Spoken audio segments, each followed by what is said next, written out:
Hello, everyone. Good morning and welcome. This is Ramoladi from Ramoladi Reports. I'm here again this morning with Dr. Eric Karlstrom, and we're here to do Global Gestapo number 8, the planned takeover of society and what we can do about it. So welcome, Dr. Karlstrom. Good morning. Thanks for joining me. Good morning, Ramola. Let's cross our fingers and hope we get through this interview all the way without interference, like last time we had an epic adventure. But let's hope for the best. Cross our fingers. Yeah, we're dealing with now, I think, Global Gestapo episode number 8. We've been talking about the weaponization of societies, and how entire societies are used against TIs. And we want to kind of continue down that exploration. There's a couple articles that I have posted on my gang stalking mind control cults.com that I was hoping we could kind of move into today and continue with. Absolutely, because I think the last time we did this, Eric, I think went halfway through your article before we had to stop. Your compendious article, I should say. As people may know, Dr. Karlstrom has several websites and is a full-time researcher and scholar on these subjects of global targeting and American targeting, and generally the global Gestapo and the American Gestapo. And we have together been examining different facets of this assault on humanity. So this particular article that Dr. Karlstrom is talking about is a very long one, but which seeks to pull together a lot of other articles that he has posted on his website with a lot of links as well, right, to external material. And that's really what I was talking to you about this morning earlier, Eric. You have these links to these military documents in particular, which I think offers so much disclosure, which people may be glad to know about. Yeah, and of course, I think Mark Rich's book, yes, New World War: Revolutionary Methods for Political Control, is really fantastic for that. He gives you the background military documents. He gives you the names. He gives you the acronyms that the military uses. He gives you the patents that they use for the technologies. He gives you the laws that have been changed to allow these things. So, if you want to know, in one place, that's probably the book to have and to study. And what we're doing, of course, Ramola, is we're trying to help TIs survive. We are TIs. We've been through this now. You and I both recognized we're being targeted in the same year, 2013. Although as I reconstruct it now from my research, I know I was targeted before that. Same here, me too. Yes, targeted well before, but in a very overt and unmistakable way from late 2013 in my case. Yeah, about the same for me. Second half of 2013. And of course, then once we study these things, we put the timeline of developments of these programs, and these laws and whatnot. It starts to kind of make sense. We know that the program's been going on, for a long, long time. It was certainly operative in the Soviet Union, and the East German Stasi police, with the Cheka, etc., the secret police. Yeah, even the Gestapo, of course, the first, and the Gestapo, and then the FBI, COINTELPRO, the CIA, MK Ultra mind control programs. Really, this is CIA mind control, MK Ultra plus FBI, COINTELPRO. COINTELPRO, exactly. Plus non-lethal weapons from the military, plus community policing of the Clinton COPS program, community-oriented policing, which then was, kind of advanced by the founding of the Homeland Security Department in 2002 under George W. Bush. And then Obama, of course, pushed all this forward. He wanted to have national security, public national security force that would be larger than the military. That's what he said on his campaign trail. So all of our presidents have signed on to this enormous civil military operation now, where Correct. Yes, and let's not forget the Countering Violent Extremism program run by the FBI, which has now become a global problem, global scenario, something that they are holding conferences about globally in Europe and elsewhere, and talking about like a massive problem, as if it were a massive problem. These violent extremists have popped up everywhere. When in actuality, as we know, when we look at the other side of it, the creation of ISIS, etc., we're seeing the creation of terrorism, the creation of terrorists. Of course, you always have to have an enemy. and you create your enemy. You create your enemy sometimes, like ISIS, to be a proxy army, and this secret army we have in America now, this weaponization of society, which involves neighborhood watch and fusion center selection of quote unquote terrorists. All this, of course, is justified by this phony war on terrorism, which we've talked about, and which is a war of terrorism against the populace. Uh, Correct. so the to unravel the lies here is quite a task, and you and I've been working on this as academics. That, I think, has been my chief focus, is to unravel the lies. Okay, what's really going on behind the bogus war on terrorism, behind the 911 fraud, behind the man-made global warming fraud? All of these are quite obviously, mega lies told to us by our intelligence agencies, our governments, to get us on board programs that are ultimately very, very destructive for. Correct. And they're not just programs, they're whole paradigms, it appears. They've taken over whole governments with this kind of ideology and a methodology of action that they have instigated, and initiated at the level of governments, local, city, and, state governments as well, with all of the smart city programs, resilient city programs, Agenda sustainable 21. initiatives. Yeah. Oh, yeah. All this is Agenda 21, or now Agenda 2030, prototypical world government under the United Nations. Yeah, and some of our people we know who are researching this very, very, very vigorously because they're trying to survive.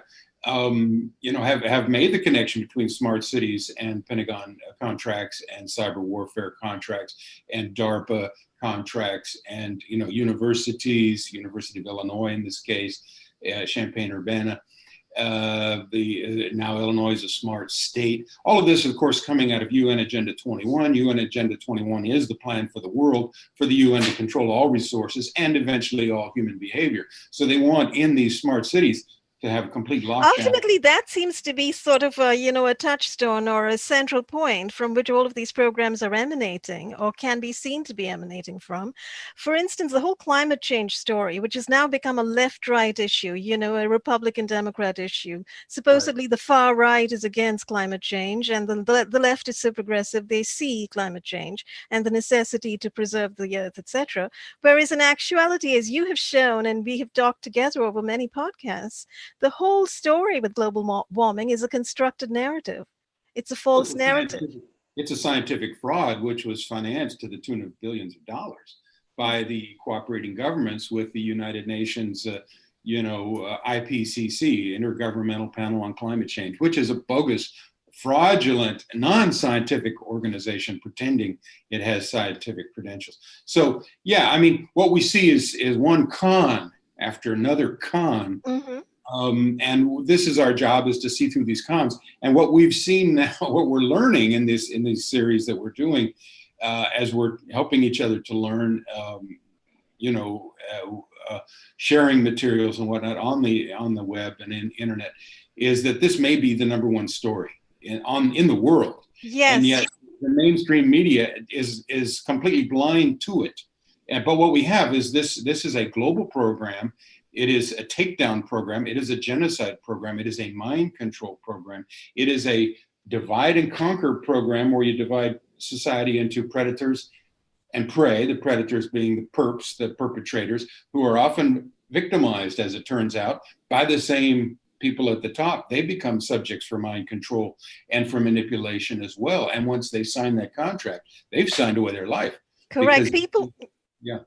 people are being activated and manipulated against each other, which is sort of, kind of a juicy thing, quote unquote, for them to do, right? I mean, they don't have the manpower to actually on the ground effect this kind of control, but they have done it through proxy by taking over communities, societies, cities, and states.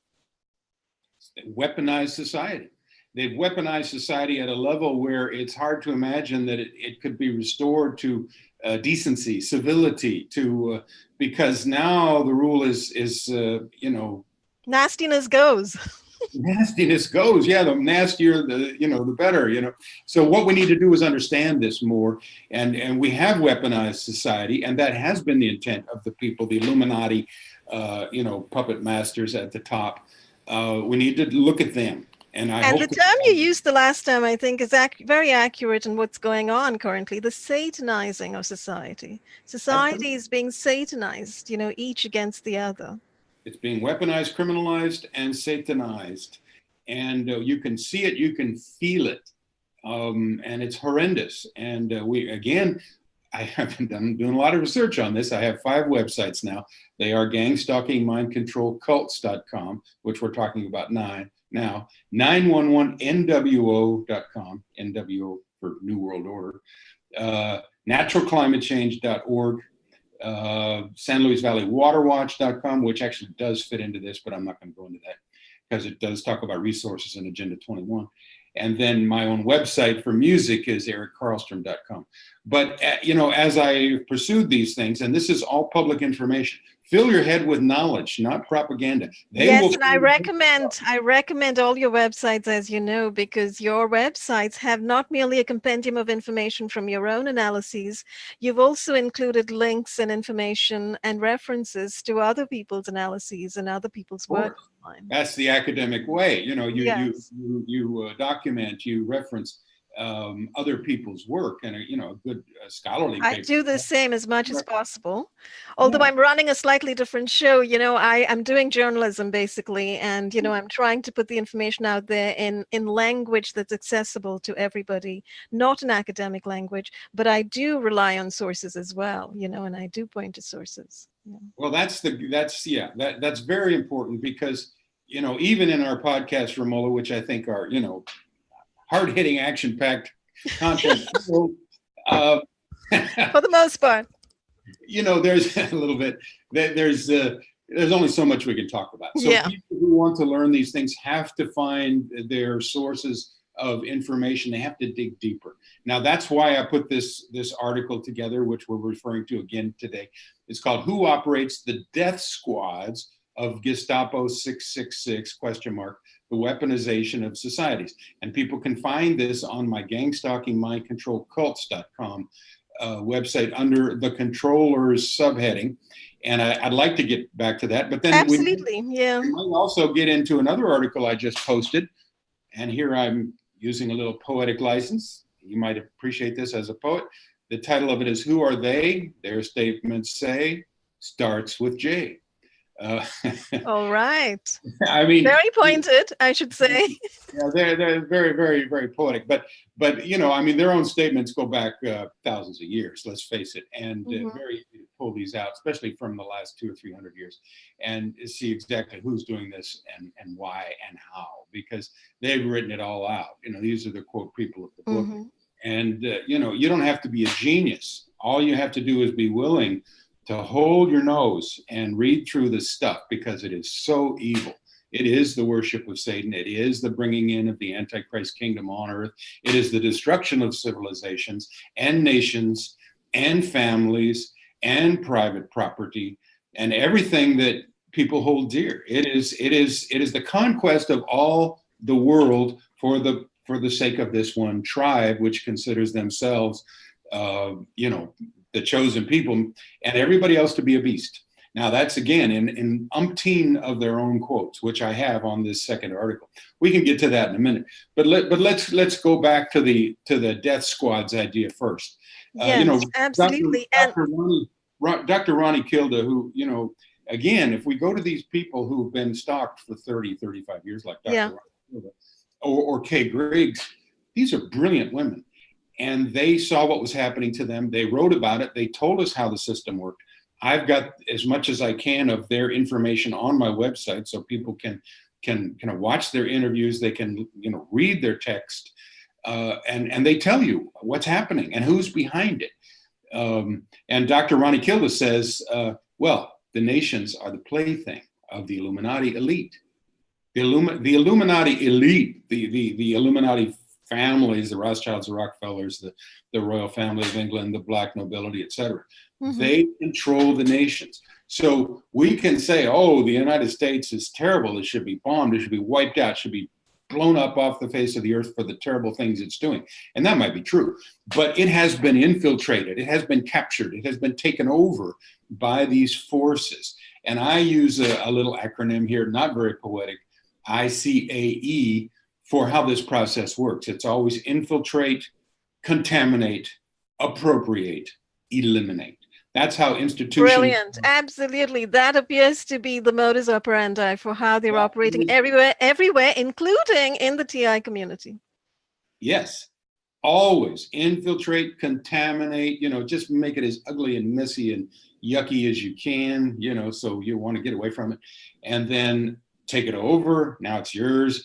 And now Trump is the swamp. I mean, Trump's being led by the Zionist neocons. The what Preston James called the International Zionist Criminal Syndicate, IZCS. I call it the Judeo-Masonic Satanist. There's another guy who wrote a book named Marcus Raybach. It's called The Cult. He calls it the Cult of Judah. You can trace it back 3,000 years. This is a 3,000-year program to take over the world. And they're very close. And, so we can't be pussyfooting around. Oh, you can't say that, Jay. Yes, exactly. I've come to the same conclusion as you have, Eric. The only caveat I make always, whenever we talk about this subject, is something, and I'll say it again, just so people who are watching are very clear about what we both are doing, what we are talking about, is that we are not at all, making aspersions about people who have a true religion and a true belief in good, and who work out their lives and their culture through that lens of good and doing good to others. And therefore, when we speak about Judaism or the Jewish, we do not mean we are not being anti-Semitic in any way. We are restricting our conversation to that part of the subject that is related to the action of bad intention and evil intention and takeover and sort of imperialist ambition and intention over the rest of the populace. So, that's what I want to say at all times. I personally have Jewish friends and love them and think they're great. And I think the Jewish culture and religion is great because, they have their own culture and religion, and that's fine by me. I'm all for everybody's culture and religion. As long as your religion teaches you to do good, I'm all for it. If you have a religion like Satanism that teaches you to do bad, sorry, I can't endorse that or, think that Well, that's. if you get right into it, there. What did Douglas Reed say in The Controversy of Zion? He says, Judaism is a political program disguised as religion. It is a political program to take over the world. And let me just give you a couple quotes here. And now I couldn't say this, but they can say it, so I can quote them. There is a Jewish conspiracy against all nations, says René Groos, Le Nouveau Mercure, Paris, 1917. Oh, wow. Okay. There is a Jewish conspiracy against all nations. Okay, now if I say that, I'm an anti-Semitic conspiracy theorist. But here's a Jew saying it. He says it occupies almost everywhere the avenues of power, a double assault of Jewish revolution and Jewish finance. Revolution and finance. Pressure from above with the finance, pressure from below with the street revolutionaries. We see them on the street in Charlotte, North Carolina. These people who are hired by George Soros, Hungarian or Eastern European Jew, by the way, to destabilize and overthrow America. Next quote, the final result of the Messianic revolution will always be the same. The nations will be converted to Judaism and will obey the law, or else they will be destroyed. And the Jews will be the masters of the world, says G. Betalt in the Programme Juif, 1921. Okay, more recently, Ariel Sharon, Israeli Prime Minister, October 2001. We Jews, the Jewish people, control America, and the Americans know it. Okay, 2001, right the month after September 11th. Harold Rosenthal, Jewish aide to Senator Henry Jackson, 1976 interview. Very arrogant man if you read the interview, but you can find it online. At the end of the interview, he says, well, most Jews don't like to admit it, but our God is Lucifer. We are his chosen people. Lucifer is very much alive.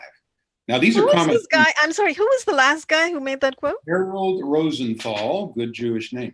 Now, Henry Macau, another Jewish writer, very modern, said in 2009 in one of his books about the Illuminati that Judaism is a secret satanic cult posing as a religion. Judaism is not monotheistic, but Luciferian. This is a Jew. Its goal is the replacement of God with the secret Jewish leadership. Both the Talmud and the Kabbalah are dedicated to the proposition that only Jews are human.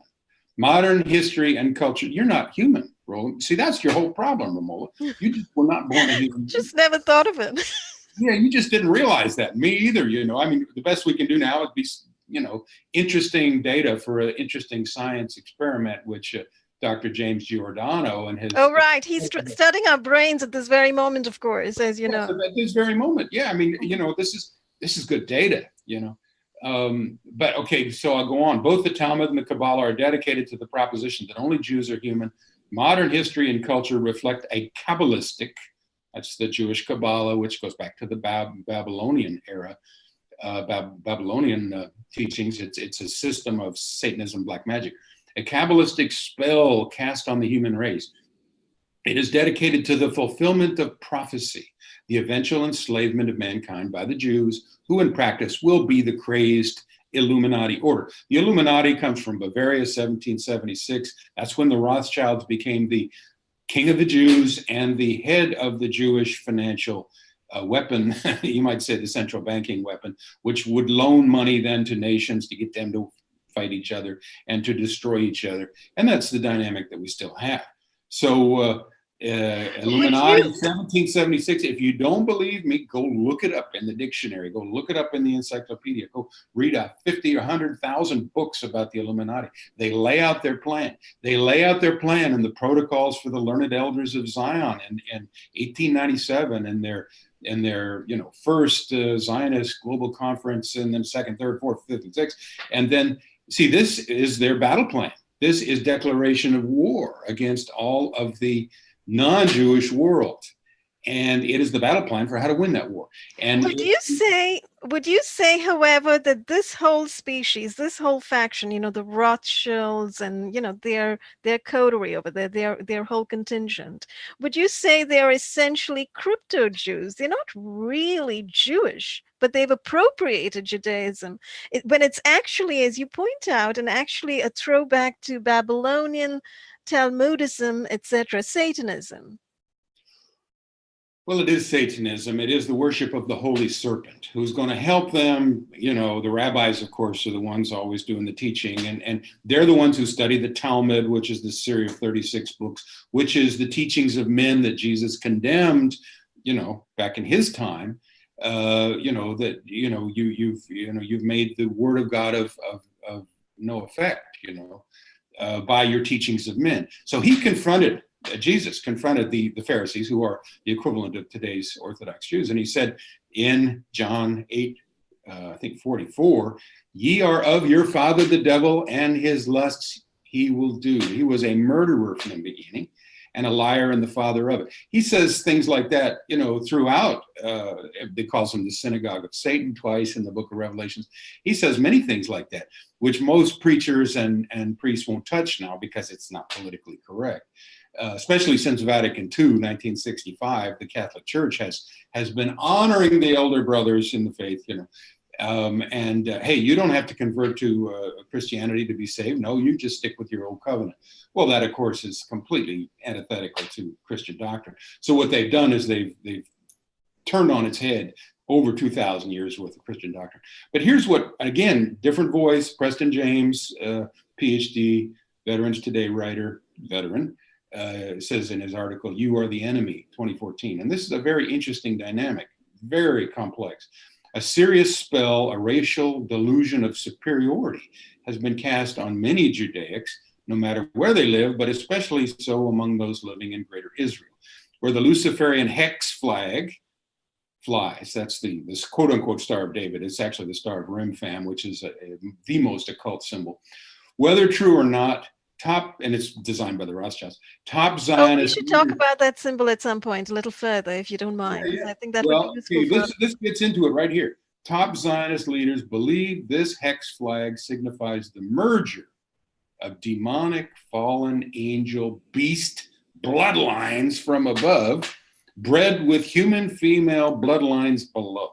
They believe this makes them the chosen ones. Okay, now Oh we're talking God. about genetic hybrids. We're talking about Nephilim, which are mentioned in chapter 6 of the book of Genesis, when supposedly the fallen angels came down and they found some of the daughters of men to be fair, and they bred with them and they produced this race, this hybrid race. And supposedly the whole story is that God sent the flood, the biblical flood, to remove all this bad DNA. But they persisted. The Nephilim persisted, and of course you can make interesting speculations that the Nazis, with all of their mind control and just savage, brutal medical experimentation in the concentration Oh camps, yes. that they were actually they were looking for this DNA hybrid, this Superman, Ubermensch. They talked about it, and Hitler thought this was the most important part about World War II, is developing the Ubermensch. Well, the Ubermensch then you could look at as these programmed, fragmented MK Ultra type people who are programmed bio-robot slaves, or you could also look at it from the point of view, yes, they're programmed bio-robot slaves, fragmented personalities from all the trauma-based mind control torture that was done to them, but they're also genetically different. They are now hybrid. They've got some, demonic fallen angel beast bloodlines from above in there. Okay, so this is the meaning of, according to this Preston James, I'm sure he's not a Jew, the Star of David to them. You've got the triangle coming down, you got the triangle going up. Well, this is the I as see. above, so below, this merger of demonic qualities with human. And I think, this sounds nuts, 10 years ago, I wouldn't have given it much thought. And But this Ubermensch thing is, carried out today in the super soldiering projects and absolutely. carried out in the continuation of MK Ultra in the TI takeover Manchurian projects, the Absolutely. biorobotizing, etc.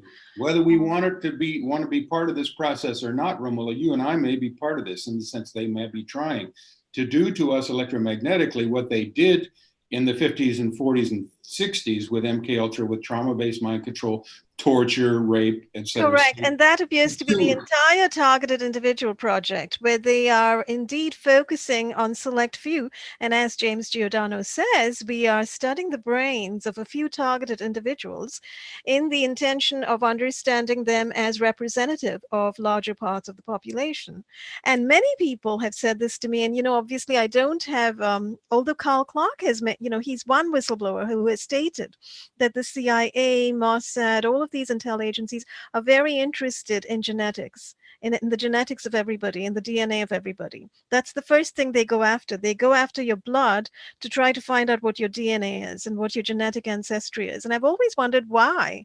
Why on earth would they be so worried about the ancestry? And can the DNA indeed reveal all that? But apparently, well, now I've learned that yes, the DNA can reveal a great deal, and can reveal the ways in which over time humans have come together.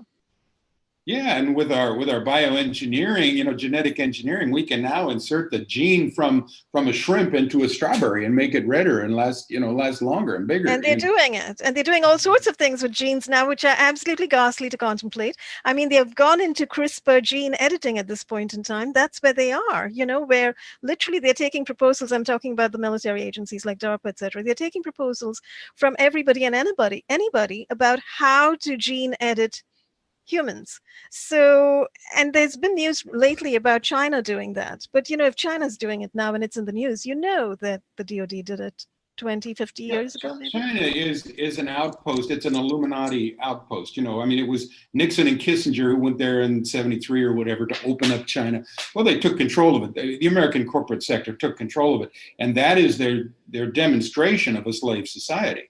And I think and of course they want to, impose that model here and everywhere. Exactly. And imagine the possibilities with gene editing. I mean, they could literally do what Brave New World is talking about, and what 1984 is talking about.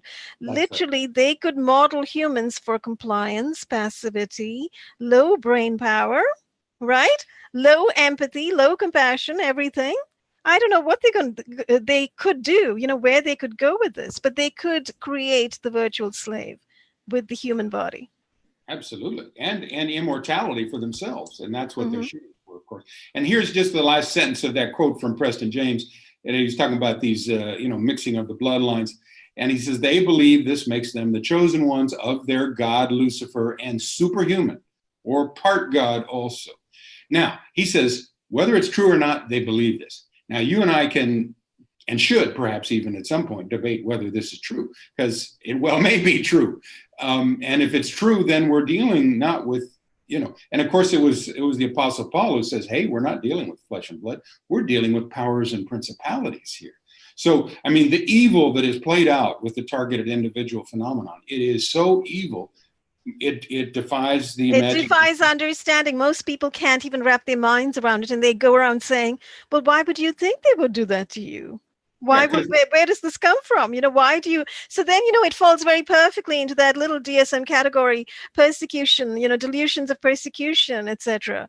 Which is how they've set it up. You see, they've got the dastardly evil program set up on this side, and on the other side, they've got the DSM and the psychiatrists all set up, ready to call anybody who reports these crimes a delusive, some delusive paranoid person who is suffering from delusions of persecution. okay, so now let me take it back to the 1930s when a Jew by the name of Laventria Beria, who was the Soviet secret police chief of the Cheka or whatever, who supposedly, killed millions. He said, use the courts, use the judges, use the constitution of the country, use the medical societies and its laws to further our ends. Do not stint in your labor in this direction. And when you have succeeded, you will discover that you can now effect your own legislation at will. And you can by careful organization, by constant campaigns about the terrors of society, by pretense as to your effectiveness against those terrors, make the capitalist himself, by his own appropriation, finance a large portion of the quiet communist conquest of that nation. That has happened in the That is United States. exactly what has happened. It has absolutely happened. You're absolutely right. It seems like when we look at the number of laws, the legislation, the way the mental health system has been set up currently, it seems like we have come to a kind of communist state in this country with this kind of setup already. Who was the guy again who said that? Because that's brilliant. That's something we should all remind ourselves Well, of. this is a very famous guy. He said, "You give me the man, I'll find you the crime." In other words, he can make anybody look guilty. It's called Laventria Beria, Beria. I mean, this is one of the really dastardly people on, in the history of the planet. And but And when was this statement made? 1930s, uh, in the 1930s, sometime. I kind of Googled it, and that's as close as I could get in a short period of time. But let But me it's give. on your website, right? This Yeah, quote is on your website. yeah, that's right. And here's another statement which might show some interesting connections. This is translated from the Yiddish, which of course is the Khazarian Jews' language, as Hebrew was the old, Palestinian Jews. Oh, right. This is Jay Coulson. We Jews in Hollywood. Now, who controls Hollywood? Jews. We Jews in Hollywood will be using the stupid redneck non-Jewish American military as blind foot soldiers in our war against all things Arab for the next 40 years. So suddenly we movie land Jews who do not really give a rat's ass about the American military as a whole prior to 9/11, in fact, we mocked it, now really feel the need to glorify the Gentile military for our racial purposes. Racial Oh purposes. my. Just Yes. exactly like Dr. Kevin McDonald has said. Now read Dr. Kevin McDonald's book, professor at California State University. He's got many books about this, the Jewish evolutionary strategy, as he calls it. We know that we need the military very badly. Our numbers are so small. We also know that the enlistment in the US military of capable people is way down due to the left-wing social environment that we created in the military. Example, the multiculturalism and the large numbers of women found in the military these days, and of course the acceptance of the gays, etc. So we will automatically, without really thinking about it, use these patriotic movies to rally stupid Americans into accepting further freedom restricting anti-terror legislation and to gain public support for further US military adventures in Iraq, Iran, and other countries that Israel wants to put down permanently. In other words, to become part of Eretz Israel or Greater Israel, which was always the idea right from the get-go in 1948. Our people's historic enemies are now America's enemies. That is the message. So That's the narrative. this really suggests that this body of people, this group of people out in Hollywood who can see what's going on, appear to have power over the government of the U.S. and the No, military. it's very confusing. You know, who has the power? It's a very interesting question. But certainly there is a symbiotic relationship between them and the CIA. You know, who are kind And of the FBI, yeah, yeah, and who have infiltrated, and the DoD for sure, the Department of Death, and the uh, DHS. and the DHS. There's a symbiotic relationship at the top, which I think again bleeds over into the mafia, the criminal syndicate aspect, and the Jewish billionaires, and the military The industrial complex, banksters, yeah. corporate sector, the banksters, et cetera. So it's a very complex web of influence, but they control the money. They print the money out of nothing. That's the Babylonian fractional reserve banking trick that Right. that the Jews have been using ever since. With, of And course, that they've brought down to the present with, and it's sort of cemented with the installation of the Federal Reserve. well, that's it. Yeah, if you want to fix this situation, fellow Americans, let's reverse engineer it. Let's repeal the Federal Reserve Act of 1913, which gave control of the American economy to a group of international bankers, largely Jewish, in Europe. And then let's repeal the National Security Act of 1947, which gave this group of foreigners their own private army, the CIA and the And National. gave the vast number of Nazis who came over under Project Paperclip and sat down inside the CIA, gave them massive amounts of power. Yeah, in fact, right from the get-go, 1947, when it started, the CIA was formed out of British intelligence, MI6, which of course has its roots with Tavistock Institute, Psychological Warfare Division, and also the Nazis, as you say, the Gehlen Organization, which was the entire Eastern Front of the Nazi spy machine, and the SS and whatnot under Reinhard Gehlen, General Reinhard Gehlen, who stayed in this country, and just, these guys just took up residence here. They also brought in all these other Nazi scientists, the rocket scientists like Werner von Braun, and the mind control scientists and the genetics guys like Dr. Yes, the genetics and the mind control scientists. And you see, because that's played out today. It was played out in MK Ultra, but MK Ultra never shut down in the 70s after the Church Committee. As we all know, it continued. Project Artichoke continued. All of the other ghastly projects continued, and which is what TIs are testifying to and witnessing to today. Yeah, So we are in the MK Ultra program.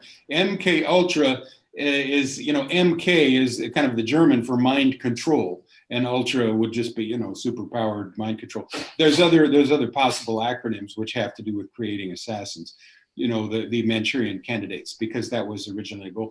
But just to talk about the CIA again as a very important, feature of all of this. Okay, you've got MI6, CIA comes out of OSS, Office of Strategic Services in World War II, trained by MI6. Then the Nazis come in 1947, and immediately in 1947, the CIA is making deals with the mafia, including, the Jewish mafia, which is the top dogs. There's a guy, I can't remember, his name will come to me in a minute. Very short guy. we mostly hear about the Italian mafia in this country. We don't hear so much about the Jewish mafia. That's another cover story. We all thought The Godfather was great, and but the Italian mafia is subsidiary to the Jewish mafia, and well, who knew? Who knew? Yeah. Well, they knew. Right. Well, if you want to think about it, those banksters who set up the Federal Reserve, I mean, think about that. That was a mafia kind of move, to take over the entire country and say, you've got to be, you're loyal to us, and we're going to manufacture money out of thin air and pretend we're associated with the federal government. Yeah, we call them banksters, but it's a criminal syndicate. And since they have controlled America for over 100 years, America itself has taken on that persona, that aspect. America is a criminal syndicate. But we need to understand that it wasn't always controlled by these factions. These are the fifth column enemy Trojan horses that have come into America and taken it over and use it as a plaything. And just like Dr. Ronnie Kilda said, the elite used the nations they used the Britain. The British Empire was the front for the Jewish bankers before that, for the previous 300 or 400 years. destroyed your country, or at least went a long way towards it, India, establishing the Raj, and just, just stealing all of the resources it could. Did the same with China, in the Opium Wars. So America and Britain are one and the same at the top levels. I mean, it's the Anglo-American empire. It has its death squads. Operation Condor in Central and South America in the 80s, you had, 200,000 or 300,000 natives, killed by these death squads, these military police trained at Fort Benning, Georgia, at the School of Americas in how to do terrorism. Of And course, the School they of the killed Americas. 2,000 in Guatemala and El Salvador. They had the coup in Chile in 1973. They had the death squads there. 30,000 people disappeared. They go into these cults that the CIA made. The CIA is making these cults to do the mind control, like the Jonestown and the Process Church. Right, right. And the CIA is always there, right, to sort of prime each country, to create insurgents in each country so that there's some kind of chaos internally created, which offers some kind of paper justification for America to move in, with their military.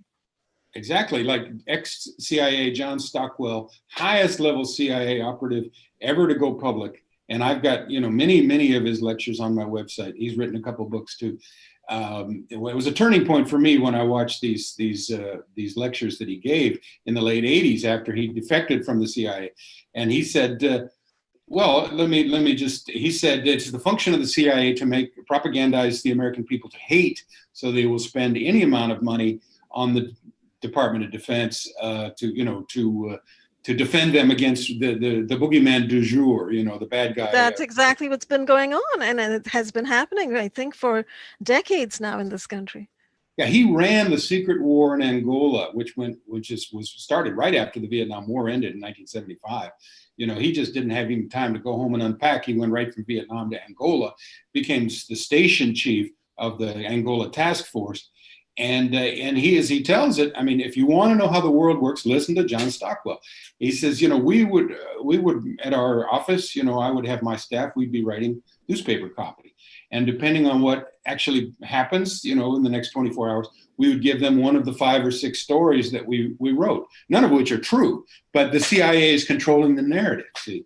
And this is propaganda. This is how they do it, So we really need to look at how they do this spy thing. Because all of these actors that we talked about, all these ads in the military for surveillance role players and crisis actors and casualty role players, and on down the list, you can make money doing this now. And these guys then become the perps in this TI system. All of these actors are citizen spies, and they have degraded. Of course, they're making money at it. They have degraded our society almost probably. Absolutely. They have created a spy society. And the thing that you're talking about, John Stockwell, I really will go look him up because I'm very interested in how the CIA has taken over the narrative across time. And they've done it through many means, it looks like. And certainly the war in Angola, I think, does not have that much of a resonance in this country as the war, in Vietnam does. People are aware of what happened in Vietnam. Vietnam is this big historical thing that stands out in most of our minds, those of us who are not historians, But whereas Angola, I mean, who knows about what happened in Angola? It's been hidden away. It's been hidden away for very good reason, no doubt. And this is what Udo Ulfkotte, the German journalist who was recently killed, after he came out and spoke about how the CIA has taken over journalism in the West, American journalists, British journalists, German journalists. He said not as much in France, but he said in Germany, certainly, they're totally in control. And, literally agents are working inside media pretending to be journalists. Oh, and that's been true since the 50s with their Operation Mockingbird. When they right. bought an extension of Operation Mockingbird. In other words, just like MK Ultra, Operation Mockingbird never ended and continues. Yeah, well, this is the full spectrum dominance, take over the world plan, which the United States is pursuing. But I'm arguing also that it's pursuing it because it has been captured. Now, here's Bobby Fischer, the 11th Grandmaster chess champion of the world, who won his first world championship at the age of 14 or 15. Some say he's the greatest ever, of Jewish parentage. He says that, it is my contention that the Jews are a criminal people. They have taken over the United States. They are using the United States to take over the world. He also, I believe, was gang stalked. You look at some of his statements, and he hated the Jews in the CIA because everywhere he went, they were following. And now this is a very brilliant man, and of course, oh, he's paranoid. Well, no, they're stalking a guy like that. And, if you play this, kind of speculation out, you might say, well, what if they were doing remote neuromonitoring and remote neuro manipulation? And what if they captured his brain digitally? And now what if Bobby Fischer's brain is kind of hived in with the brains that we are contending with in this artificial intelligence system? Entirely possible, right? I mean, what a horror. But this is why they're cloning brains. This is why they're trying through the TI program to neural map and get a carbon copy, in a sense, of each person's brain so they can store it away in their little computer and do exactly what you are speculating on over here. But Bobby Fischer, I mean, he's the world chess champion. Right. So, I mean, right. How are you going to beat Bobby Fischer in a game of chess? You're never going to beat him because he's good at that. So this is the kind of brain they want in there in that artificial intelligence. I'm speculating, Right. But yeah, this is a world takeover program. I think that we need to understand it in those terms.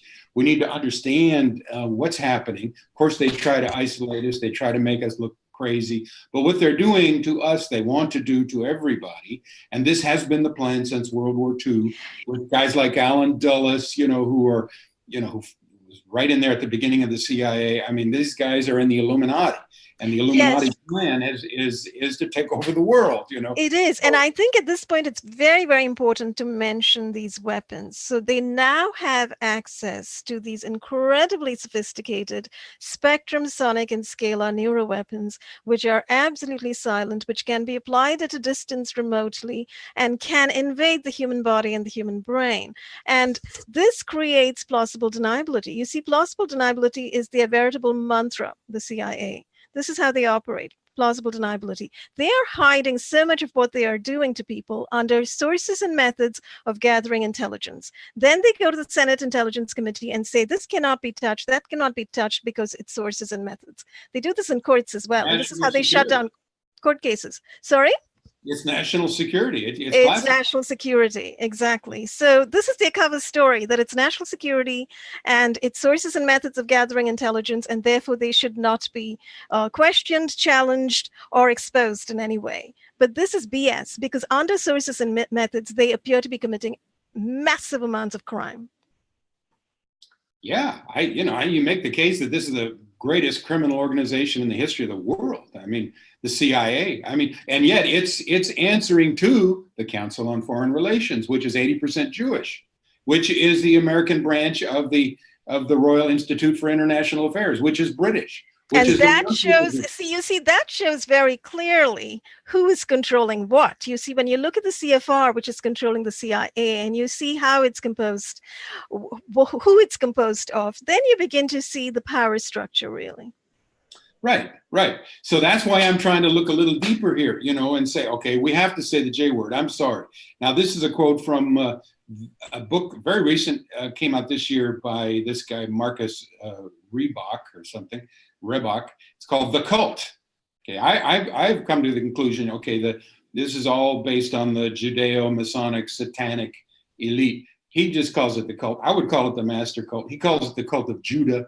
He says the cult of Judah viper, this time garlanded among the humanist ideology of communism, revealed itself in the wholesale massacre of priests, rapes and murders of nuns, and destruction of churches. Just like during the Russian Sikh revolution in Russia, Ukraine, and elsewhere, all in keeping with the cult of Judaism's, quote, laws and statutes, both Mosaic and Talmudic. The Russian Commissar for Public Instruction, a Jew named Luna Charsky, stated publicly that we hate Christianity and Christians. Even the best of them must be looked upon as our worst neighbors. They preach the love of our neighbors and mercy, which is contrary to our principles. Down with the love of our neighbor. What we want is hatred. We must learn how to hate, and it is only then that we shall conquer the world. And that's the quote. And then the author says, this is pure cult of Judah talk, pure ideology of Semitism. This is what we think of as Semitism. And if you're not against it, if you're not anti-Semitic, then what are you? you're with these guys, these psychopaths. And then he says it took 3,000 years and this strategy for one cult, the cult of Judah, to rule this world. Okay, it's a done deal. They rule the world.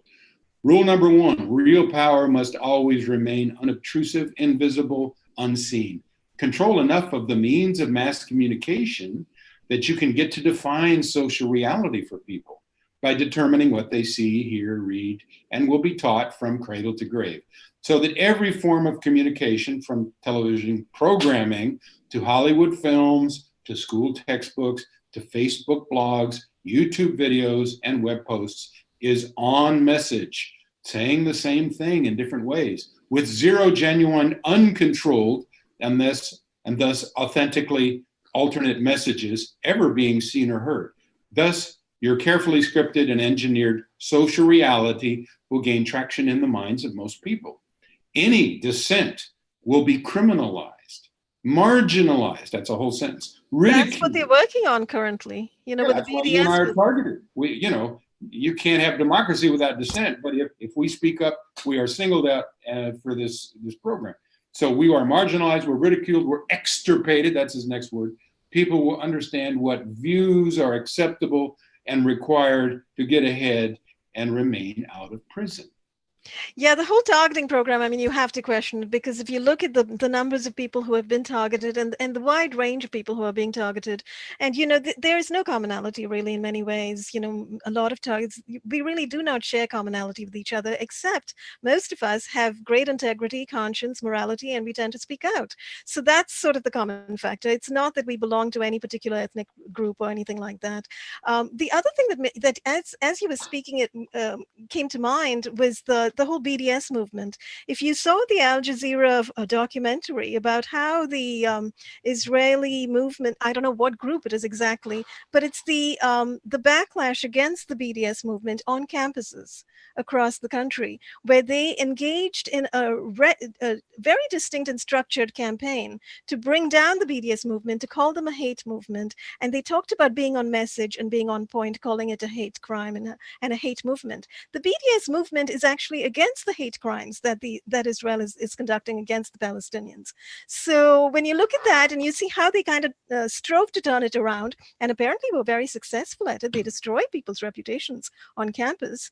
The young women who were interviewed talked about how they were seen from then on as being haters of Jews when they were nothing of the sort. They were against the destruction of Palestine and the destruction of Palestinians. Anything against the Jews or their program for global domination is going to be considered now, terrorist act, and therefore, no holds barred. Anything goes. That person can be vilified, killed, etc. in this program. And of course, because they've been working on this for 3,000 years, they don't want to mess it up now. They've got to make their momentum. They've got to make their, they've got to rebuild the temple in Jerusalem as per Masonic, wet dreams or whatever. And then they do their animal sacrifices. And then, because they're using the Bible as a script, as a roadmap. Oh, that's so terrible. The whole notion of sacrifice, animal sacrifice, Well, they're human under human sacrifice. We talked about this before. I mean, but the Jewish ritual sacrifice and Jewish ritual murder, these are like part and parcel of what we call trauma-based mind control, satanic ritual abuse. It's the same. Because this It is is the the satanic same. cult. This is very much so. And you see, when you look at the way people are targeted, people who are targeted are being hit night and day with this weaponry, being hit 24/7 brutally, with heat bombs, microwave pulse shots, and a lot of neurotech assaults. People are getting V2K, abusive V2K, voice to skull, abusive threats, abusive intimidation, nonstop, night and day, as well as takeover of the human brain and the takeover of the human body through EEG, heterodyning EEG cloning, etc. So these are indeed satanic. They represent the end of human consciousness, the end of human empathy, the end of humanity, as we understand humanness. They represent literally going off the cliff into Mengele land and Mengele territory, where anything goes, nastiness goes, anything goes. There are no holes, there are no boundaries to evil that they will Well, let's engage in. talk for a second. You're right. Let's talk for a second about possession.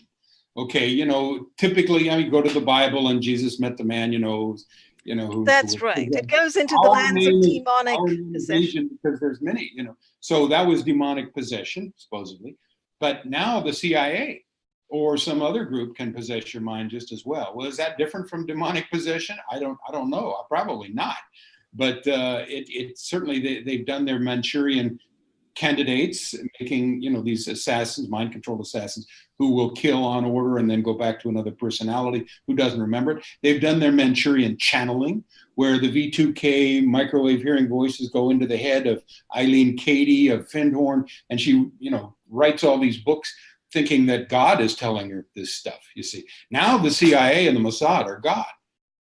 I mean, they have the technology to replace God. And if you look at the protocols of the Learned Elders of Zion and their 12-point plan, that's the first thing. We're going to replace God in society. That's really a brilliant kind of pointing to, because that's exactly, they are in a sense doing what they set out to do.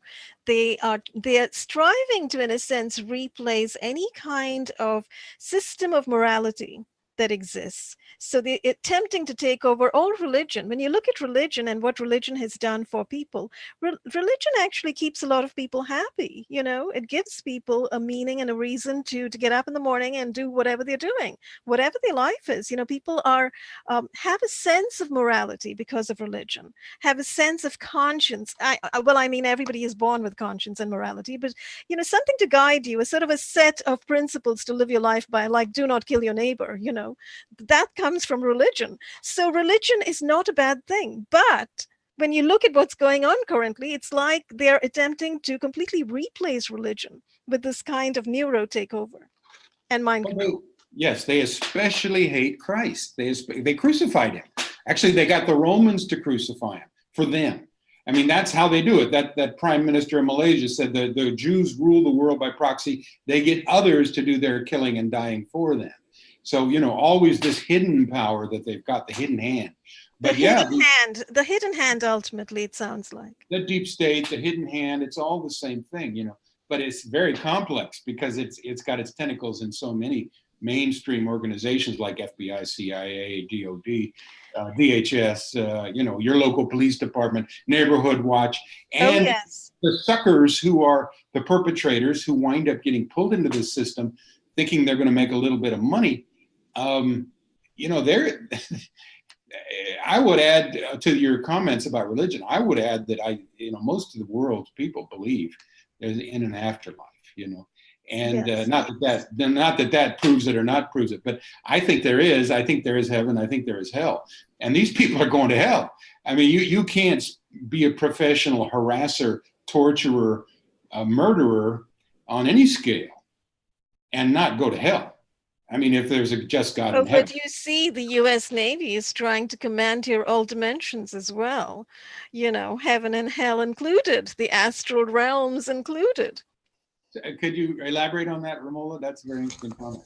Well, if you look at Project Stargate, if you look at some of the documents, actually, they are, and if you read some of the documentation, you will see there is experimentation and intention, at least, of traversing the boundaries between life and death as we know it. They are interested in breaking the boundaries between this dimension that we all live in, this planet that we all live in, that we understand is as life, and going beyond that breaking through to other dimensions, you see, and understanding, for instance, the astral realm. Now, many people, this comes both from Eastern cultures as well as from what I think they've come to understand, that we all have an energy body or a light body and an astral body that actually moves out of our physical being during dreams. So, people who are psychic in particular will speak in terms of an astral body and will speak in terms of an astral realm and say that part of what these guys are doing, the DoD, the US DoD in particular, has been, and by the way, Dr. Rowney Kilder talks about this in her books as well. They have been trying over time to break through into that realm and work in astral realms as well. So, as you know, many people report electronic dreams now. We have dreams pumped into our brains at night. And according to the traditional theory of dreams, it's that your astral being actually travels out of your physical body into a different dimension. Now, whether you believe this or not, or understand it or not in those terms, I think it's okay if you do or don't, because when we look at what's going on, if the military, if the U.S. Navy is indeed so interested in corralling the whole of life, reality, the universe as we know it, then that's interesting in itself to find that out, I think. And that's the kind of information that comes to us when you look at some of these documents. They have an interest, and they've been working in that realm. And as you know, Project Stargate talks about all the paranormal phenomena. They've been doing things like remote viewing, working with Uri Geller, the blending of spoons, telekinesis, clairvoyance, all of these different things that are sort of in the realm of, psychic awareness or parapsychology phenomena, which the Russians actually have been studying for a very long time. So both the Russians and the Americans have been studying it through the Yeah. CIA and also through the DoD. Yeah, the CIA's Operation Often, they were actually hiring psychics and offering courses in these kinds of things at the one university, to make it a legitimate academic field, which of course they always kind of try to do. Mm-hmm. So I think people need to understand that these guys wear suits. They're very charming. They smile a lot. They're very smart, usually, often. And so Some it's of them. The some of them. rest of them are just plain nasty. Okay, the rest of them are hoods. Yeah. Yeah, I can't speak for too many, but I did have one in my family who I knew very well, who fit that description. But yeah, the CIA is a huge part of this. But then behind the CIA, again, CIA is a recent comer as of 1947. We can trace these things back, hundreds and even thousands of years in terms of the dynamic that's being played out. So the CIA, yes, is a very important part of the dynamic. It's important to understand how much power they've had and how much power they exert. But it's part of a bigger picture. And just like MI6 but if you want to go to the top of this pyramidal structure, you get to the Rothschilds and the Rockefellers, the first, second, third tier Illuminati families. And then, who's at the top of that pyramid? Well, according to them, Satan, because these are Satanists, And so Satan is very much alive, according to many of these people. And now let me just read a little bit, if you don't mind, here. This from Dr. Ronnie Kilda's observation. Oh, please do, yes. And again, this woman, I've got a couple posts on my website about it. One is called The Organization and Its Methods and Goals, exposed by Dr. Ronnie Kilda, MD. And after being stalked and tortured for some 30 years at least, she was murdered by this system. Now, this is a lady with many advanced degrees in medicine. She was the chief medical officer for Northern Finland. She was a global insider. Her husband was Norway's UN ambassador.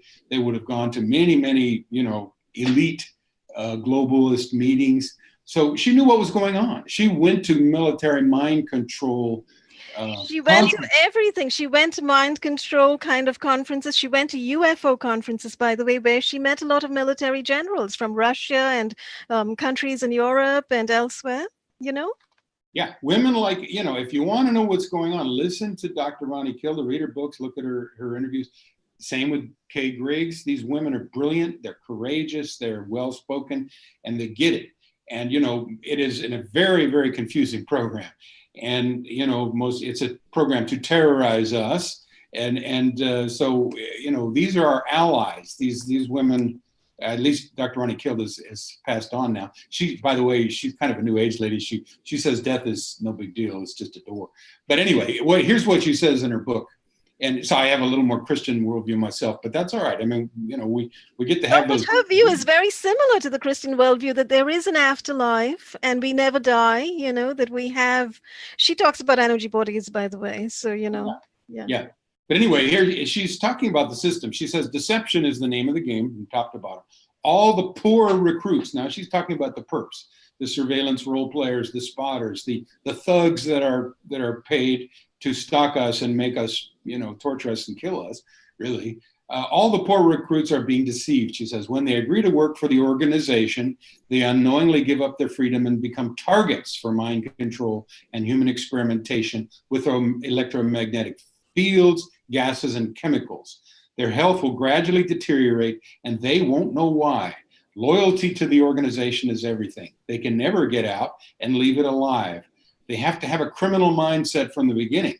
Honest people cannot live their life by terrorizing innocent people for national security or whatever lie was fed to them in the beginning to get them hooked.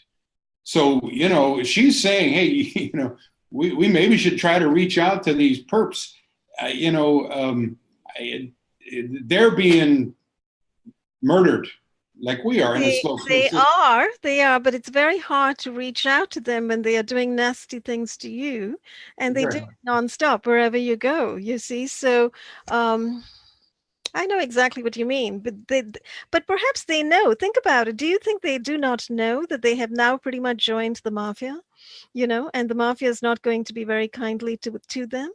Well, bottom line, is Satan, he betrays everyone and hates everyone and going to put you in hell. That's for me, that's the bottom line, Romola. And unfortunately, these people have cut that deal with Satan that Satan offered to Jesus, bow down and worship me and all these kingdoms I will give you or whatever, And yeah, they get they get the money, they get the perks, they get the cars, they get the houses, they get the chicks, whatever, but that's a real short-term benefit and a real long-term uh, hell, is what they get. Yes, and I would say also, Eric, I understand you're saying this in very strictly Christian terms, and I'm partially Christian in my worldview and my thinking, so I agree with you. But I also think from a non-Christian point of view, it's very simple. In life, as people, we are just born, we're just human beings. Do we live by do no evil and do no harm, or do we live by do any evil and do any harm if you're told it's for a good cause, which is how these people are being conned, you see.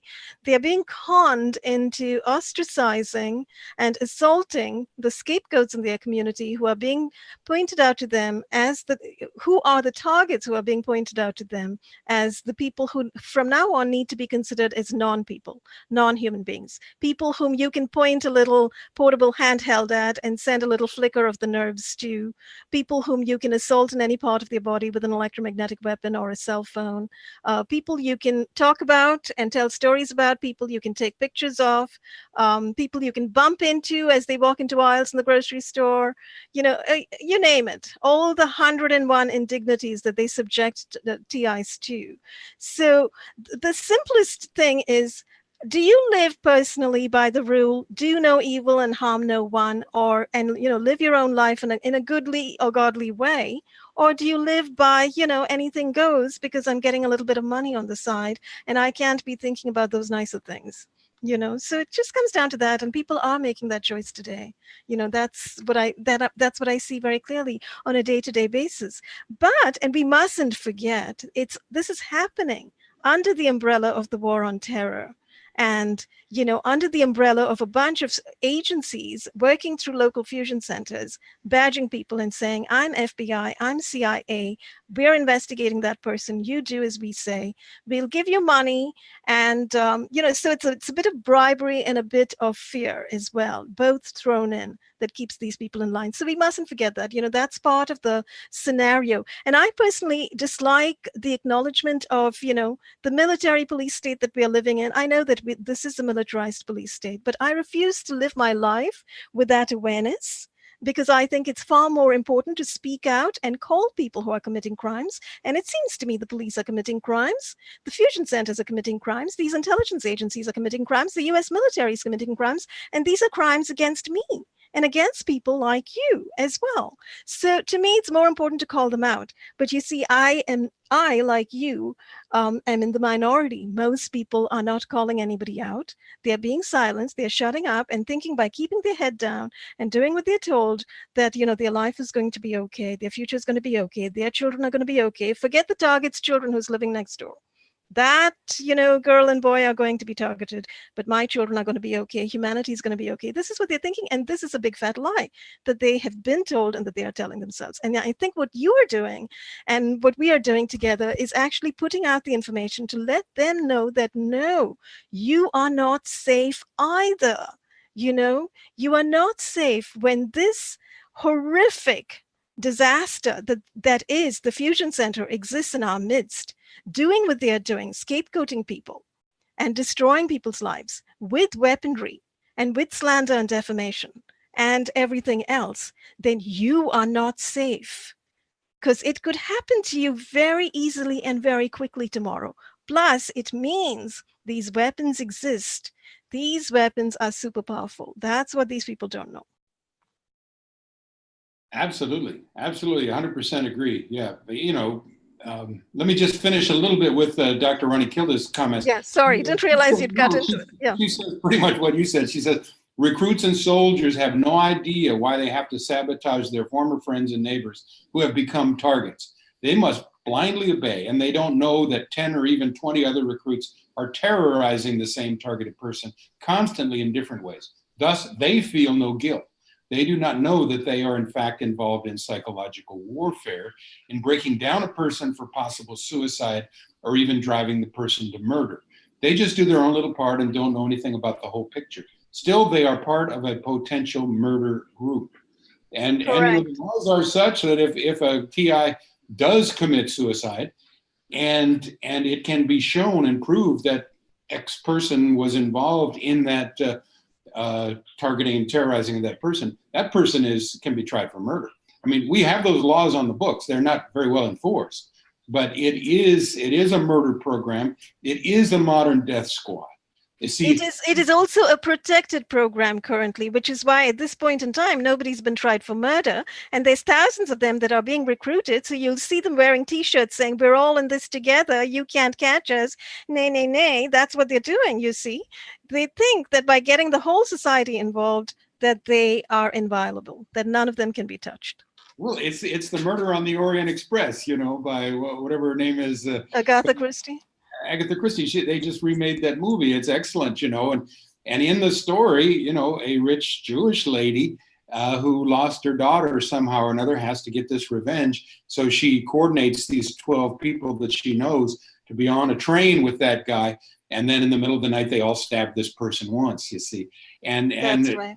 unfortunately for them, the best inspector detective in all of Europe happens to be on the train, and he interviews people and figures out what happens. But then he says, well, you're all good people and I can't lock you all up so you get away. So he gives them a get out of jail free card Very for murder. interesting thinking, isn't it? Yeah. Yeah, So and that's exactly what they're doing. that's what they're operating on, that hope and that philosophy. You see that we Absolutely. can get away with it because each one, it's like death by a thousand cuts, and every Yes. one of you is administering them, and they in fact use that as a kind of analogy for what they are doing. Yeah, absolutely. The in 2003 there was a story in the Boston Globe. The Department of Homeland Security wanted to recruit 100 million American citizen spies. Well, that's 1 out of 3, basically. That's correct. I remember that. Yes, and Well, perhaps at this point in time they must have, in fact, more than 1 in 3, right? Because if they take over everybody in your immediate environs, that means they've got the whole community around you, corralled against you. yeah, yeah, and it's hard to know the numbers, but I think they must have gotten fairly close. I But to go personally back, think, every now and then when I speak to different people and we talk about the numbers of targeted individuals, I personally think you don't need that many targeted individuals in a city. If they can still corral the entire city against 1 or 2 or 3 people in that city, they are still. And it appears to many TIs that indeed everywhere they go, in every part of the city, they are being hit. They're being hit with weapons, they're being swarmed, they're being stalked. It happens nonstop all the time. So, if you think about it technologies, theoretically, yeah. Go ahead. I'm sorry. I was just finishing that thought. If you think about it theoretically, you don't need that many. We may not be hundreds and hundreds of thousands or millions in this country or in the world. We may just be, the 1,500 that John Finch gave to go to WikiLeaks, or, maybe more than 1,500, maybe 2,000 or 3,000. Who knows? I don't know the number. This number is up for grabs. So I'm open to discussion always about the numbers, but I'm just thinking you don't need a large number. Yeah, yeah. Well, let me just go on with a little bit of Dr. Ronnie Killis. We talked about this last time when she's talking to her maid or her Oh, nanny. yes, yes. And this I got the date wrong last time. It's 1988. So I guess her stalking must have begun before then or about then. But so this is a kind of a theoretical, hypothetical conversation she has with her nanny. And her nanny starts it and she says, "You do not know who I am." And then Eve, the ladies who in this story, who really Ronnie Kilda, says, "Yes, I know you are AG, whatever your name is." And AG says, "No, I'm a soldier." And Eve says, "Yeah, right." She says, AG says, "I get more money than you do." Eve says, "How?" "Well, I get a commission." Eve, "Out of what?" "It depends on how valuable the items are or the information is. You know, you will be wiped of everything you have." And it goes on a bit. And then Eve at one point asks, "Are you Jewish?" And AG says, "Yes, I was born in Hamburg. I have never have a fixed address, but stay with other recruits around the world. You see, no one can get me. I have access to lawyers and judges anywhere who protect me. You see, those in the organization are guaranteed salaries, tax relief, tax relieves, old home, and health care. Those who are not in the organization will be left out from the computer. They cannot even use money. But many will die and no one will understand, but think it's from natural causes. To enslave or, yes, to ruin are the aims. Their plans and activities are beyond the conception of normal thought frame. Everything is made up, so none will believe it. It is a psychological war. You see, the internet freedom is only to register people. See, now we've shown ourselves as people who should be registered because we're actually on the internet trying to spread the truth. Everything is solicited there so they can later be caught or judged. All the porno, pedophilia, etc. will get in, will get it. In Brussels, those in high offices are beamed beta sex programming, which changes your stimuli towards children. This way, the organization has something on them and they have to obey whatever they are told. Now, we've heard of the sex scandals. We have heard about it. And in fact, people have said that, the TIs have talked about actually being neurotech influenced toward that and recognizing that, because that, as Omni has stated, is neuroframing. That's exactly what neuroframing is. Yeah. And she goes on, then Anna, the AG person, the nanny says, she said her next business was children in Brazil. And so you can imagine, if you've seen the movie, the Game, where you have this group of grifters who goes from one place to another to run these operations, these stings on targets. Well, this is what she is. That's exactly right. That sounds like just what's going on here. Yeah, she said, I asked her what her expertise was, and she answered insurance. I asked her what her latest job was, and where, and she said in Australia, due to her swimming ability, she drilled a hole in the bottom of a yacht belonging to a newspaper owner. He collected insurance, and at a later date, the insurance company was tipped off. He got jailed. They call it okay, so that's pretty tricky, huh? Yes, really. Getting somebody else jailed that way. Yeah, so they framed him. Framed him. They call it the silent war or the person-to-person war. There will be an agent to every 3 people in Norway to do one in. The beauty of this is that no one is really doing much harm because one does not know what the other is doing, but combined it kills. It all happens over several years, so no one reacts, and it only one person in a family gets hit. For example, only one person in a family gets hit. They have, hopefully that's true for you too. They have technology which goes direct to your brain and can make you crazy, paranoid, or angry. The idea is that during your sleep at 4 a.m., they wake you up to stabilize your sleep pattern, to wear you down. Satanism, then later she says, Satanism, you see, is our strongest card because no one will take it seriously. The whole idea is to be as evil as possible because it is unthinkable to normal people. No one can digest it. And then Eve asks, who started all this? And Anna says, well, you don't understand. The first thing we learn you don't understand. It is practiced on the highest levels of government. We have meetings in the desert on the largest ranches in the U.S. I live in Colorado, right next to the Baca Ranch, where Maurice Strong presided as the owner of the Baca Ranch, 12 square miles for many years. I'll bet you they happened there. And everyone thinks up the most evil thing one can do to another person. Maurice Strong being the number one. This is so incredible. But I remember reading this, and reading it out actually on Technogram Fighters Forum at some point in time. And yes, it's a great reminder, incredible disclosure. Yeah, she says, so we're going to these large ranches. Everyone thinks up the most evil things one can do to another person. The CIA is directly involved, actually very heavily, she says. We can also make ourselves transparent, but not everyone, only certain chosen for specific tasks. We have seances and do mass concentrations on a victim. Spells, curses, Oh my God. those angels, Nazism, and Satanism is propagated from the same source, she says. And Eve says, no way, people will spot the infiltrators. And then Anna says, oh no, the first thing we learn are manners, then correct speech, then how to dress. And the most important thing, acting. Yes, they learn acting like in Lee Strasberg Acting School. They are very well trained. The name of the game is deception, and after several years of friendship, they hit you. Every recruit, soldier, agent must be in a charity or organization and show impeccable behavior on the outside. This is important. Credibility is the main factor. So, That's such a key, because you'll notice, I mean, over time, if you just look at public figures who've been caught in, or caught out, or called out in compromising situations, or been caught out in whatever it is, drug trafficking or sex trafficking, or going to a prostitute or whatever, you'll find that something that they've been doing is presenting themselves through time as people of great moral character and great fiber and integrity. And that's the build up, and the cover, the cover for status, whereas in actuality they're engaging in criminality and corruption. pretty well done, isn't it? I mean, it's pretty confusing. And of course, if you're the poor old, rich person or whatever, the person who's being targeted, you're not likely to figure this out.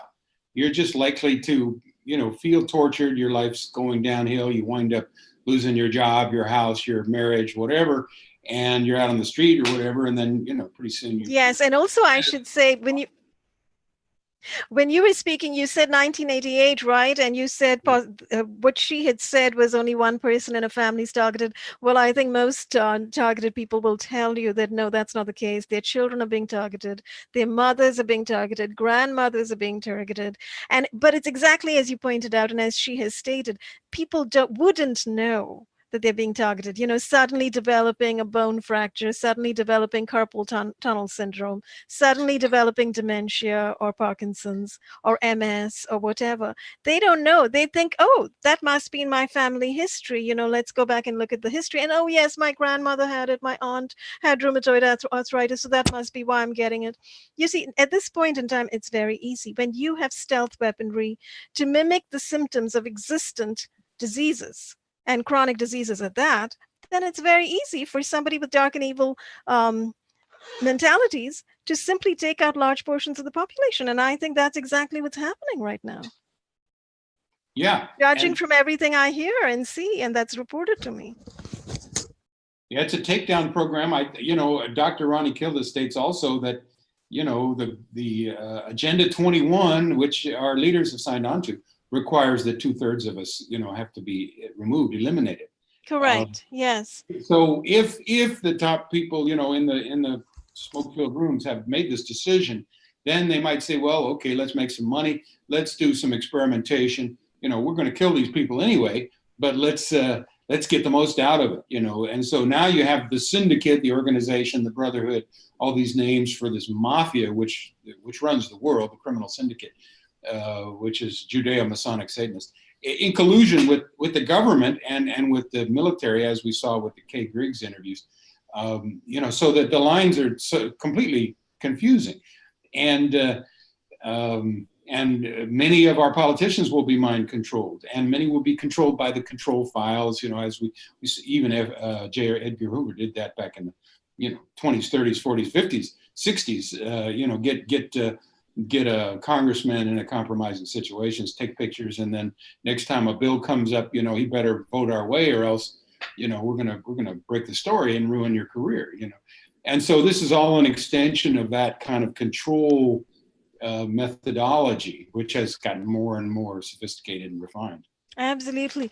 You know, Eric, I'm just looking at the time and I'm thinking that perhaps we need to spend the next 15, 20 minutes sort of wrapping up. So perhaps one of the questions we should consider is what can we do about it? You know, and this subject that you've talked about is something we can extensively go into, I think, in the future as well. But part of the thinking that we are engaging in right now is we're trying to put our heads together and figure out where humanity stands, where we all stand as Americans, where we stand as a world polity, and what we can do about it. You know, perhaps that's a question we should give a little bit of attention to. What can we all possibly do about this? Well, just like John Stockwell said, the CIA's goal is to, make everybody so full of fear and hate they'll spend any amount of money on the Department of Defense to save us from, Saddam Hussein or whoever's the Well, this is the Department of Defense doing this against us, you know, against the yes, general yes. population. So And then what do we do? we're spending $800 billion a year on the Department of Defense for these guys to kill us. Yeah. Which is exactly what's happening. They are killing us. Our leaders have abandoned their role as protectors of the Constitution. Nobody's protecting Americans, and we are not being protected at this point in time. No, it's yo-yo. You're on your own. It's like the people in California with those directed energy weapon wildfires. Oh, yes. You're on your own. The insurance is may or may not pick it up. Or if you're in Hurricane Harvey, which is state-sponsored weather warfare. That's again, right. I mean, look at what happened in Puerto Rico. Puerto Rico wiped out. You know, look at what happened in New Orleans with Katrina. Yeah, Wiped out. genocide. This is the genocide phase of Agenda 21 that Dr. Ronnie Kilda points out. And what we're talking about is a part of that, but the weather weapons certainly part of it. But you get little inklings of what's really behind it when you go to a little city in Texas, and if anybody wants to get loans or whatever help from FEMA, they've got to sign a paper that they're not going to support. What is that BDI thing? That thing that Israel hates. What's BDS, BDS. BDS? Yeah. It's Can you imagine? You have to fill out all this paperwork to rebuild your house, and one of the provisions is you're not going to join BDS. Does that tell you something about who? Boycott, divest, and sanction, I think. Yeah. Yeah, crazy. Mm-hmm. Absolutely crazy. It's out in your face now. And I would just like to tell a story. I know we need to wrap up, and it's been a great show. We've managed to get some really good stuff in. But okay, let's bring it to current. Okay, this crazy incident where Jamal Khashoggi, is cut up into little pieces and put in a box. And if that's true, if it's true, but it's certainly terrorism because that strikes fear into the heart. Mm-hmm. But apparently, there's some CIA operations going on here, and I was listening to True News, if I can get this right, True News TV the other day, and they have one source telling them it's not confirmed by another source, but one source that's reliable saying that Jared Kushner, who is, of course, the Chabad Lubavitch Zionist son-in-law of Donald Trump, and who is, making all these deals with Israel and Bibi and whatnot, he goes over there to kind of be the ambassador to the head of Saudi Arabia, and he brings over on his iPhone, on his WhatsApp app, targeting data on Jamal Khashoggi. In other words, instructions for the prince or whoever's the leader of Saudi Arabia to go ahead and do this guy in. Well, it gets deeper than that because his uncle, Adnan Khashoggi, was a business partner of Murray Strong with the Arizona Land and Cattle, and who's one of the principal people in Al Qaeda who were exposed in the Iran-Contra drugs for weapons sales, who were making millions on illegal drugs and illegal arms sales. So, Saudi billionaire Jamal Khashoggi is his nephew, and he's been living in Washington, D.C., and he's writing occasionally for the Post or whatever. Well, he's not going to make a living on that. So probably he's a CIA operative. No, but it tells you a little bit about all the networks and the influences and allegiances, right? And who's connected to who and how. And well, it tells you that this system goes right to the top. Washington Post is definitely CIA. Yes, and this is the targeting system, as you say. Yeah, I mean, they've got the WhatsApp targeting data that the prince needs to find this guy and what to do. See, it's all done with the cell phones now. Without these cell towers and these satellites, this system really can't function. So if we want to do something, I guess we better start tearing apart those cell towers, and I don't know how you shoot down a satellite, but or jam them. You can electronically jam them pretty easy. You could ask Putin, pretty please, would you send your Well, you electromagnetic see that pulse? that yeah, well, see that at that point we are looking at, actually engaging in some kind of defense or defense system to stop the attacks on us. Because we are being attacked with electromagnetic weapons. It is not correct that anybody living in America is attacked with American electromagnetic weapons. It's simply not correct. I don't know how they're getting away with it on paper, but they appear to think that it's all legal and kosher. They appear to think, and I'm talking about the DoD, I'm talking about the US Air Force, I'm talking about the CIA. They seem to think they can get away with this in a legitimate way. But Well, it of course, simply doesn't sound legal to me. It doesn't sound either lawful to me or legal to me. well, the standard operating procedure, according to Kerry Griggs, is that the CIA and Mossad are just like that, and CIA and MI6 were like that. So if there's something that needs to be done in the United States that is illegal for American intelligence to do, well, they just farm it out to the Mossad, or They they get farm the it out to. Mossad to do it. However, right now we also have fusion centers, and the fusion centers are involved. We've got the public-private partnerships. You see, we've got private companies like National Grid that are involved. So it is a mess. It is a complex network that they have set up. And no doubt they've set it up in such a way as to give them loopholes and to give them easy outs and to make them look good on paper. But it can't possibly be true that they could get away with this completely. So, but that's interesting. In any case, I'm sure that's a sort of a extended argument to go into. The notion of using electro jamming, the notion of using measures that could be available to us from other countries, such as Russia, you see. Now, isn't it pathetic that Americans would have to go to Russia for help from the American government? What does that even mean? It means massive treason being committed by these guys in the US military and these US agencies against Americans. But again, if you go back to the protocols and you go back to the Illuminati documents and you go back to the Silent Weapons for Quiet Wars document that was found in an IBM machine in 1954 in the RAND Corporation, the goal is the destruction of all the nation states. So what they are doing is they are destroying America by pitting us against each other and pitting our government against the citizens. They want a shooting war between the American citizens and the government, and the Department of Apparently Homeland. so. Apparently that's what they really want, except everybody knows what they want, so nobody's going to give them what they want. Do you know what I mean? They I hope want everybody knows. I don't know. I mean, you don't think everyone knows. Department of Okay. Homeland Security bought what is it? A million? No, Oh, a billion billion. rounds of ammunition. By the way, a lot of the departments, right? I mean, the Department of Education apparently has ammunition. Give me a break. Why do they need ammunition? So, so it's very clear that they have prepared for some kind of ghastly civil war against the American polity, against American citizens. But Just I don't know remember, if American citizens are prepared for that. just remember that the Jews take credit for World War I and World War II and the Vietnam War and all the major wars in their own statements, and almost most of the actions, in the world for that matter, and that that these things are orchestrated, that these things are planned way ahead They're of time. always planned. They're always planned. You're right. Yeah, the very fact that somebody's equipped with ammunition suggests a plan. Suggests a plan for something which is awful, but which should be stopped, obviously. I mean, none of us who are normal, peace loving people who want to live in harmony with each other and enjoy peaceful societies, none of us want war because we know that war is extremely destructive in every way. Well, and the United States is doing to Russia and China and Iran and the rest of the world now what our stalkers are doing to us. In other words, it's one provocation after the next to push these countries into war, economic strangulation, Right. sanctions.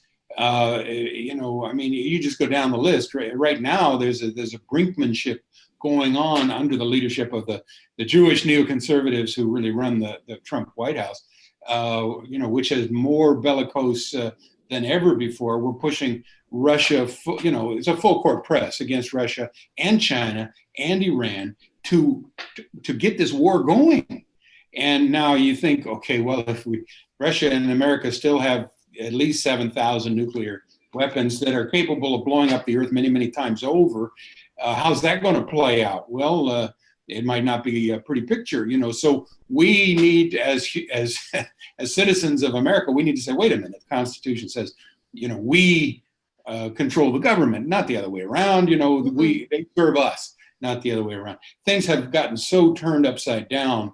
We citizens need to try to reassert our We power. need to, absolutely. And part of that, I think, needs to be we have to pay attention to what is going on, and we need to start making our discomfort with wrongful legislation known, our disagreement whenever there is legislation or any attempt at takeover in our cities and states. And I know you've often talked about how it's important to start at the city level or the county level rather than from further, rather than top down, you go to the local level and you try to make a difference. So this would actually be a kind of a call to everybody, not just those who are targeted as targeted individuals today, because everybody is actually targeted, but everyone who is targeted perhaps by, by the imminence of 5G or by the chemtrails or by the mandatory vaccinations that appear to be coming just around the corner. All of these are attacks on our civil liberties. They are attempts to take away our freedoms. So, everybody who sees that does need to step forward and does need to make their voices heard, really, in this mess. What's the saying in the Bible? We need to be as wise as serpents and gentle as doves. We need to realize that these infiltrators, these citizen spies, are our neighbors. They are on our local county supervisory board. They are all around us. We need to be able to identify them. And, you know, somehow or another, we need to kind of finesse these setups that they're trying to frame us. They're trying to discredit us. They're trying to, you know, discourage us. They're trying to defeat us, disrupt us. All these D words that you find in Mark Rich's. Yes, absolutely. Very deep. So we need to understand that the whole principle, and I'll read it here from John Marks, his 1978 book, I think, In Search of the Manchurian Candidate, the CIA and mind control. He says the principal secret of secret intelligence is how to get someone to do your bidding. From Oh, its beginning in yes. 1947, the CIA has spent millions, probably billions now, of dollars on major programs to research to find drugs and other esoteric methods to bring ordinary people, willing and unwilling, alike under complete control to act, to talk, to reveal the most precious secrets, even to forget on command. So our neighbors now have been turned into our enemies. And this is a very, very odious situation. But we targets, you know, we have no choice but to try to understand that. And as you say, go to our county and our city commission meetings and get involved in the political process anyway. Be clever, be canny, get involved, be tough. We have to be tough. They're trying to kill us. Yeah, absolutely. I mean, and not just us. I don't think it's only those who are targeted who need to do this. I think other people too. And actually, every now and then I see, I've been watching a few videos on YouTube and I see some evidence of people speaking out in city councils against 5G, against forced vaccinations.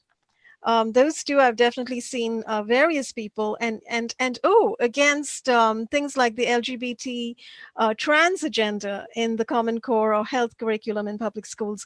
Now I should again qualify my statement over there to say, I have nothing against the LGBT movement or anything like that. I believe in everybody having equal rights and everybody living their lives, etc. However, there appears to be in the Common Core curriculum in public schools a definite agenda to push people toward the sort of the trans movement that you can see in the far left progressive movement, whereby children as young as babies and toddlers are being some people are advocating for children that young to make up their own minds as to which gender they are, etc. Now, I find that problematic to take children that young and start talking to them about sex, sexuality, and gender. Because I've had a young child, I've raised a young child, and Eric, you have too, so you know what I'm talking about. So there's all sorts of things going on, but there are parents speaking out about this on school boards. There are people speaking out against 5G at city councils. There are people speaking out, about the electromagnetic, the effects, the bioeffects of electromagnetic radiation on city councils and so forth. So, those are good signs. And that's what I think um, more and more people need to become aware of, become well read about, and begin to participate in. Because that would be real community again, bypassing and getting beyond the hatred and the ostracizing that our immediate neighborhoods are directing at us. This is a way of getting beyond that and connecting with like-minded people. Yeah, we need to know who our enemies are, who our real enemy is, and from the protocols of the learned elders of Zion, about the 1900, they have these 12 objectives. Third one is abolish marriage, family in the home, encourage sexual promiscuity, homosexuality, adultery, and fornication. Okay, these are ways to take down the society. So if a society wants to preserve itself and protect itself, it has to identify who the enemies are. And this would be George Soros and Zbigniew Brzezinski and the real high profile agents and the Jewish billionaires like Sheldon Adelson who fund all sides, and I could go down the list, of all these. And it's also about, now that you bring it up. What's that? Sorry, didn't mean to interrupt you. Well, I mean, we can go down the list of the Jewish billionaires. I mean, Amazon.com is Jeff Bezos, and Bill Gates is putting his money into cloud whitening, which is solar radiation management, which is global dimming, which is killing off the biosphere. Bill Gates is not our friend. And yet he's the guy who, he's making all the billions of dollars from the technologies we use every day, our iPhones, I guess. And others, whoever did the Facebook, what's that guy's name? Zuckerberg. I mean, he's a young punk. How in the world would this Totally. guy get $1 billion unless he was supported by a gigantic network of other Jews? Well, he's supposed to be a Rockefeller, right? The Rockefeller Oh family. yeah, he's supported by this gigantic. He hit a home run by starting on 3/4 of the way from third base to the home plate. My Of point is we got course. to know who our enemy is. If we want to go after the police, okay, but realize the police chiefs are now being trained in Israel by Oh, Israeli yes. Oh, yes, they so that are. our police chiefs will learn how to treat the American people like the Israelis treat the Well, Palestinians. that's the BS that needs to be stopped. You see, that's the kind of thing we need to be speaking out about. Why are American police being trained in Israel, and why are they being trained in the methodologies and the behavior of the IDF, which is the most sinister organization on the face of the earth, which simply attacks people without cause and destroys them. So we don't need our police to be trained over there. Why is the money being sent? Why is the money being given to Israel? Why is the money being given to the police to send their people to Israel? We don't need that. We need a police that we can, right, we need, that we can trust, that we can, we need the good old policemen from the days of yore. So those are the kinds of things we can protest, I think. But when you were speaking a little bit earlier, I was thinking that, part of what's going on with all of these agendas is the tearing down of existent borders and boundaries, the boundaries that religion imposes on us, gives us, our 10 commandments of Moses. We live by certain rules and principles within our religions. We live by certain rules and principles within our societies. And now we are being told by all of these Soros funded movements that, hey, forget gender, forget sexuality, anything goes, yeah. And don't you remember that the normalization of pedophilia, by the way, is also another aspect of this, that there is a faction that is trying to normalize sex with young children and trying to call that just a form of sexuality or a form of sexual expression. So once you start going down that road of saying anything goes, we've got to open our mind, be progressive, and realize that, and call this evolution, by the way, then we are entering very dangerous and murky waters. Because in human life and human society and human social living, we cannot live without rules and borders and boundaries. We absolutely cannot, or we would all be at each other's throats all the time. In order to be somewhat cordial with each other and in order to work mutually on any enterprise, whatever it is, we have to maintain certain rules at all times, whatever they are. They may be self created rules or whatever, but we all need some kind of rules and principles. And what's happening currently is that attempt to tear down existent structure in society, create a situation of chaos. And it's the Delphic principle, right? The problem reaction solution. We remove all the borders and boundaries, and then we come in, the totalitarian fascists, and we impose the solutions. you know we act like mommy and daddy now. We take over. So that's what's going on. And if we can see it, other people should be able to see it. And this is the kind of thing that we need to, it's sort of a mind hold. In a sense, that's MK. We've all been MK'd by the society. So we need to break out of those kinds of MKs. Absolutely. And if we can, just again, hold our nose and look a little bit at the protocols of Zion and the Illuminati documents and the Communist Manifesto and the silent weapons for quiet wars, we will see that this is a very satanic plan. And Satan has his minions on the planet, his recruits. And this is what's happening. The whole planet's being turned into the Antichrist platform. But yeah, number 7 of the protocols that take all prayer and Bible instruction out of the schools and introduce pornography, vulgarity, and coarseness in sex, and courses in sex, excuse me. If we can make one generation of any nation immoral and sexy, we can take that nation. Well, that's what they try to do the 60s generation. That's my generation. That's correct. And you've explained it very well in one of our podcasts, I think. That was very interesting. Yeah, sex, drugs, and rock and roll. That was to destroy America. And, it came almost to a revolution then in the late 60s.